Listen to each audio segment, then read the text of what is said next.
My name's Danny Redden. I'm coordinator with the Darebin Creek Management Committee, and we saw the Quarry Life contest as an opportunity to collaborate with the Hanson Quarry and the local community and government to gather important data on a critically endangered species. Yeah, so our project was on the Growling Grass Frog, which is critically endangered. And we wanted to find data on the population for where it's still existing in the Darebin Creek Valley and also on its habitat so that we can then take some actions to conserve and create the habitat for the species. The objectives of our QLA project were to collect data on the critically endangered Growling Grass Frog, on its population and its habitat, but also to improve the capacity for the local community as citizen scientists, and the partnership between Hanson Quarry, the government and the local community so that we can achieve our objectives for the frog. The results of our project show that sadly the frog continues to decline dramatically. This is because of the chytrid fungus, which is decimating amphibians right around the world, and this frog is particularly susceptible.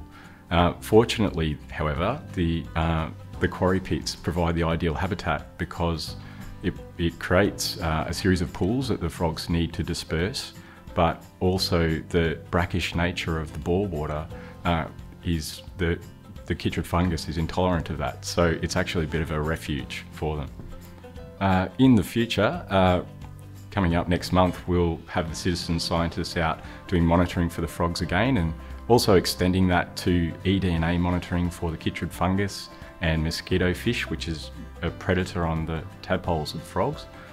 And also then in the longer term, we want to secure some of the quarry pits for the frogs, working with Hanson. And we want to look for co-investment funding from the federal government because this species is a priority for them as well. So we see this is a great opportunity to then leverage this funding and create some more habitat for the species. Well, ever since I was a kid in southwest Victoria, I was out down the river looking for frogs and lizards.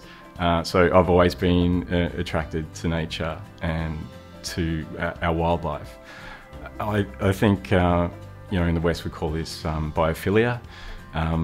In Japan they say Shinrin Roku for forest bathing and the wellness that you get from being in nature.